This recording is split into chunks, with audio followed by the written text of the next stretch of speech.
പരസ്യപ്രചാരണം അതിൻ്റെ ഏറ്റവും അവസാന മണിക്കൂറുകളിലേക്ക്, ഒപ്പം തന്നെ കൊട്ടിക്കലാശം എല്ലാ മുന്നണികളും സജീവമായി തന്നെ നടത്തുകയാണ്. ഇപ്പോൾ പ്രതിപക്ഷ നേതാവ് വി ഡി സതീശൻ പറവൂർ മാർക്കറ്റിൽ വോട്ട് അഭ്യർത്ഥിച്ചുകൊണ്ട് എത്തിയിരിക്കുകയാണ്. അദ്ദേഹം ഓടി നടന്ന് വോട്ട് അഭ്യർത്ഥിക്കുകയാണ്. പറവൂരിൽ കോൺഫിഡൻ്റ് ആണല്ലേ? തീർച്ചയായിട്ടും. ഒപ്പം തന്നെ 100 സീറ്റ് എന്നുള്ളതാണ് ആദ്യം മുതൽ തന്നെ പറയുന്നത്. അതിൽ തന്നെ ഇപ്പോഴും ഉറച്ചു നിൽക്കുന്നു. അത് ഞാൻ ഓരോ പര്യടനം സംസ്ഥാനത്ത് പൂർത്തിയാക്കി കഴിയുമ്പോഴും എൻ്റെ ആ കോൺഫിഡൻസ് കൂടുകയാണ്, കുറഞ്ഞിട്ടില്ല. ഞാൻ കഴിഞ്ഞ 3 മാസത്തിനിടയിൽ 4 പ്രാവശ്യം കേരളം മുഴുവൻ സഞ്ചരിച്ച ഒരാളാണ്. അതിശക്തമായ UDF തരംഗമാണ് കേരളത്തിൽ.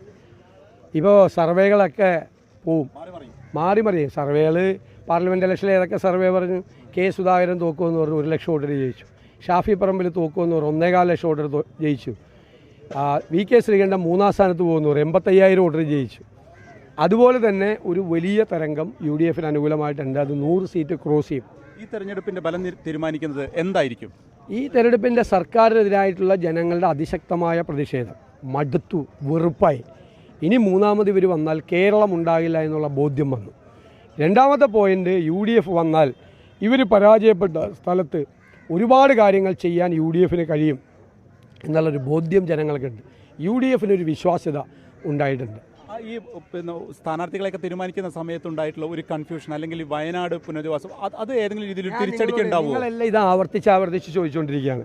കഴിഞ്ഞ 2-3 വർഷമായിട്ട് എല്ലാ മീഡിയയും ഉണ്ടാക്കിയിരുന്ന നറേറ്റീവ് UDFൽ കുഴപ്പമാണ്, കോൺഗ്രസ്സിൽ കുഴപ്പമാണ്. UDFൽ ഒരു അവസരം ഉണ്ടായില്ല. UDF കോൺഗ്രസ് ഒറ്റക്കെട്ടായിട്ട് പോവുക. ഞാൻ നിങ്ങളോട് ചോദിക്കട്ടെ, എവിടെയാണ് പ്രശ്നം യഥാർത്ഥത്തിൽ? മുഖ്യമന്ത്രി, ഏകാധിപതിയായ മുഖ്യമന്ത്രിയുടെ സ്വന്തം ജില്ലയിൽ മുതിർന്ന CPM നേതാക്കൾ റിബലായി മത്സരിച്ച് ചോദ്യം ചെയ്യല്ലേ? കലാപം നടക്കുന്നത് CPMലല്ലേ? ആണോ? ഈ തെരഞ്ഞെടുപ്പിൻ്റെ കർട്ടൻ വീഴാൻ പോകുമ്പോൾ എവിടെയാണ് കലാപം നടക്കുന്നത്? കലാപം നടക്കുന്നത് CPMലാണ്.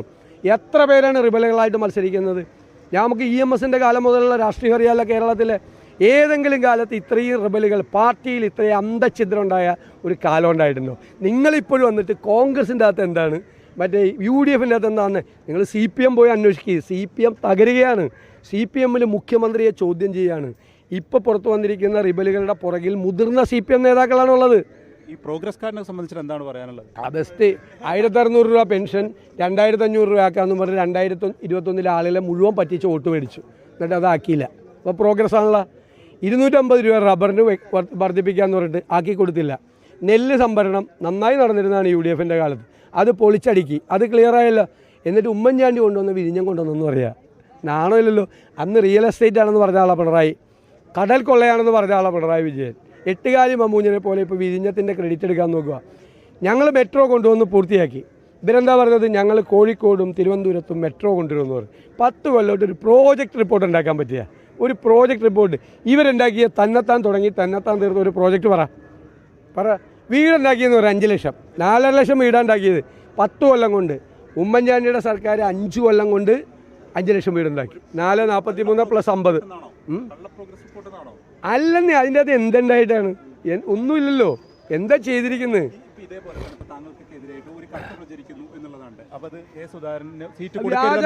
വ്യാജ കത്താണ്. ഞങ്ങളെന്തിനാ കത്ത് കൊടുക്കുന്നത്? ഞങ്ങൾ കോൺഗ്രസ് പ്രസിഡന്റിനെയും രാഹുൽ ഗാന്ധിയെ നേരിട്ട് കാണുന്ന ആളല്ലേ. ഞങ്ങളെന്തിനാ കത്ത് കൊടുക്കുന്നത്? വ്യാജ കത്ത് പ്രചരിപ്പിക്കുകയാണ്. CPM ഞങ്ങളുടെ കത്ത് എന്താ? ഞങ്ങൾ കോൺഗ്രസ് പ്രസിഡന്റിന് കൊടുത്ത കത്ത് CPMൻ്റെ ഓഫീസിലാണ് കൊടുത്തത്. ചുമ്മാ CPMനെ പോലത്തെ ഇത്രയും വൃത്തികെട്ട പ്രചരണം നടത്തുന്ന ഒരു പാർട്ടി വേറെയില്ല. അവരുടെ ക്യാപ്സൂളൊക്കെ ഇപ്രാവശ്യം തിരിച്ചടിച്ചു. ഞങ്ങൾ പൊളിച്ചടുക്കി. എന്തുമാത്രം നുണയാണ് പിണറായി വിജയൻ പറഞ്ഞത്? ജമാഅത്ത് ഇസ്ലാമിയായിട്ട് ബന്ധമില്ലെന്ന് പറഞ്ഞു. ബന്ധമുണ്ടെന്ന് ഞാൻ വീഡിയോ ക്ലിപ്പ് കൊണ്ടുവന്ന് ഞാൻ തെളിയിച്ചു. RSSുമായിട്ട് ഒരു കാലത്തും ബന്ധമില്ല എന്ന് പറഞ്ഞു. ജോണി ലുക്കോസിൻ്റെ ഇൻ്റർവ്യൂ കാണിച്ച് അത് പൊളിച്ചു. 18 മാസം ഉമ്മൻചാണ്ടിയുടെ കാലത്ത് പെൻഷൻ മുടങ്ങിയെന്ന് പറഞ്ഞു. പിണറായി വിജയൻ്റെ അധ്യക്ഷതയിൽ കൂടിയ ക്യാബിനറ്റ് പാസ്സാക്കിയ വൈറ്റ് പേപ്പർ ഐസക്കിൻ്റെ കാണിച്ച് അത് പൊളിച്ചു. ഇല്ലേ? പൊളിച്ചില്ലേ? എന്തെല്ലാം നുണകളാണ് അദ്ദേഹം പടച്ചുവിട്ടത്. 4,43,000 വീട് ഉമ്മൻചാണ്ടിയുടെ കാലത്ത് പണിതെന്ന് പറഞ്ഞപ്പോൾ 4,000 വീട് പണിതില്ലെന്ന് യമണ്ടൻ നുണ പറഞ്ഞു പിണറായി വിജയൻ. അത് ഞങ്ങൾ മന്ത്രിമാരുടെ മറുപടി കൊണ്ടുവന്ന് പൊളിച്ചില്ലേ? എത്ര നുണയാണ് മുഖ്യമന്ത്രി പറഞ്ഞത്? ഗണേഷ് കുമാർ ഒരു കുഴപ്പം കാണിച്ചപ്പോൾ ഉമ്മൻചാണ്ടിയുടെ മന്ത്രിസഭയിൽ നിന്ന് ചവിട്ടി പുറത്താക്കണമെന്ന് ഇല്ലേ? ആ ഗണേഷ് കുമാറിനെ ഇപ്പോൾ തോളത്ത് വെച്ചുകൊണ്ട് നടക്കുക. അതിനേക്കാൾ ഗുരുതരമായ ആരോപണം വന്നപ്പോൾ ചവിട്ടി പുറത്താക്കിയോ പിണറായി വിജയൻ? കുടുംബ പ്രസവം എന്ന് പറഞ്ഞാൽ ഇരട്ടത്താപ്പാണ്. ഇരട്ടത്താപ്പ് സംശയം എന്താ? ഇരട്ട ചങ്കനല്ല, ഇരട്ടത്താപ്പനാണ്. തീർച്ചയായും 100 സീറ്റുകൾക്ക് മുകളിൽ നേടി വിജയിക്കുമെന്നുള്ള ആത്മവിശ്വാസത്തിൽ തന്നെയാണ് പ്രതിപക്ഷ നേതാവ് ഉള്ളത്. അദ്ദേഹം പറവൂരിൽ വോട്ടഭ്യർത്ഥിക്കുന്നത് തുടരുകയുമാണ്. അതീഷിനൊപ്പം വിപിൻ സി വിജയൻ, 24 കൊച്ചി.